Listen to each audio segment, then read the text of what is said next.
Bonjour, nous voilà dans notre dernière ère en fait en Galice cette fois-ci pour ce voyage en tout cas. Désolé, il y a un peu de vent, je mets dos au vent en espérant que vous allez pouvoir m'entendre. C'est très calme ce matin mais en fait là pas du tout.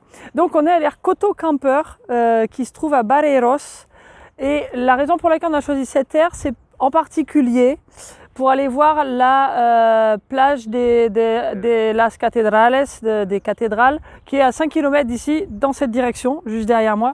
Et c'est effectivement très pratique pour y aller. Après, on a vu sur la mer, Mani peut vous montrer, juste là-bas au fond, on voit la mer, on est à 150 mètres de la plage. Et c'est vraiment super chouette, la plage est très sympa et il y a un petit bled pas très loin. Donc c'est vraiment bien, c'est pas que pour la plage des cathédrales. Et donc là, quand vous arrivez, il y a un portail. S'il n'y a personne, il faut téléphoner et le monsieur vous l'ouvrira. Et sur le côté, il y a un petit portail. Et juste devant, il y a tout ce qu'il faut pour faire les poubelles. Et pendant que j'y suis, je vais vous dire tout de suite le nombre de places et le prix, comme ça on n'oubliera pas. Il y a donc, en tout, il y a 102 places. Il y en a 46 qui pour l'instant ont l'électricité. Et en ce moment, le monsieur est en train d'organiser, on va vous montrer tout à l'heure la zone, il est en train de rajouter entre 8 et 10 prises de plus et une zone pour des camping-cars plus grands. Ça fait 1 an et demi que c'est ouvert, donc en fait ça va faire leur 3e été.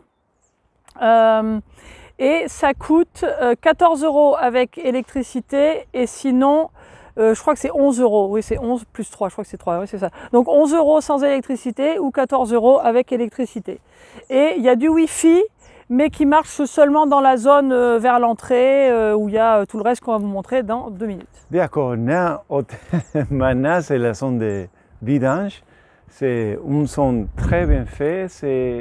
On parlait avec le monsieur et il a une de 200 années que c'est assez nouveau. Il commençait il y a 1 an et demi.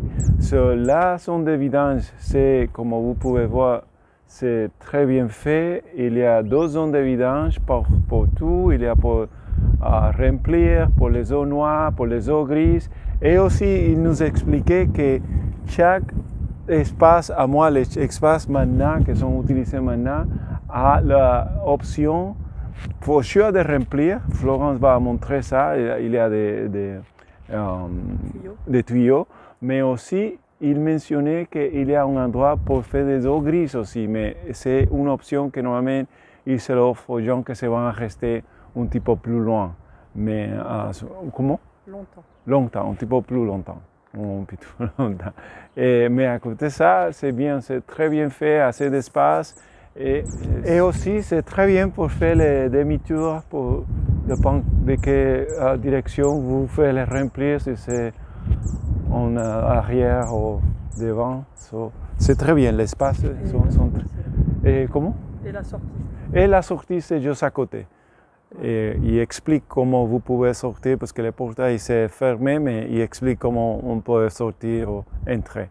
Il y a une explication là. D'accord, quand vous entrez aussi, c'était le côté gauche, vous avez la réception là, et vous pouvez voir le monsieur parler avec Pablo, c'est son nom, et pour entrer. Et pour payer, c'est avec la carte seulement si c'est plus de 30 €. Sinon, c'est liquide ou effectif, non c'est liquide, espèce.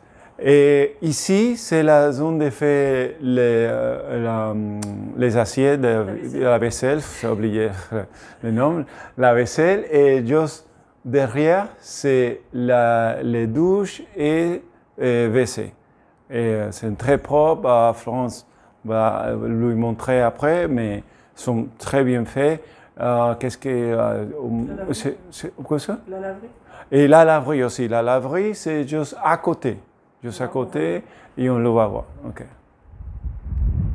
Voilà, alors donc derrière moi, ce sont les places qui n'ont pas d'électricité et qui sont qui vont être prévus pour les plus grands camping-cars et où le monsieur va rajouter encore les 8 à 10 prises dont il vient de nous parler. Il est en train d'y travailler dessus en ce moment et donc en fait ça fait toute la longueur de l'air qui est là. Donc là il y a les autres places qui sont de ce côté qui sont sûres avec électricité, donc 46 hein.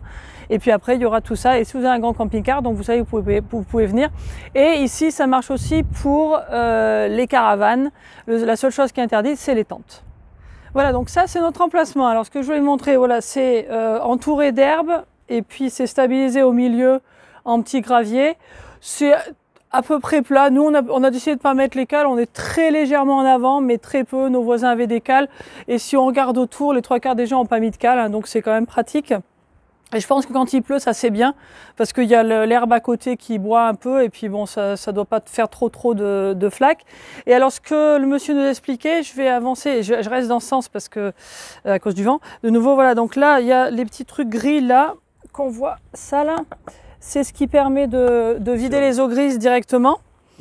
Et ça s'ouvre et vous vous branchez avec des gros tuyaux pour vider les eaux grises directo et Mani va vous montrer là le tuyau, voilà. Donc ça, ces tuyaux, il y en a tous les 2 places à peu près, donc ça on peut se remplir directement, c'est très pratique. Et puis il y a un autre petit robinet même pour remplir les tasses, les machins, les casseroles dont on a besoin. Et puis, je suis dans le mauvais sens. Il faut que j'y pense, j'espère que vous entendrez. Et puis donc les prises électriques après tout le long, donc sans problème. Voilà, c'est vraiment bien. Un truc que je voulais rajouter pour les douches, c'est 1 € si vous voulez de l'eau chaude. Et dans les toilettes, contrairement aux autres endroits d'habitude en Espagne, il n'y a pas de papier toilette ni de savon. Donc pensez à amener votre papier toilette, c'est comme dans un camping finalement. Et puis voilà, je vais réfléchir s'il y a autre chose que je veux vous dire, mais je crois que c'est à peu près tout sur Coto Camper à donc Barreiros. C'est sur la côte nord de la Galice, pas très loin en fait de la frontière avec Asturias.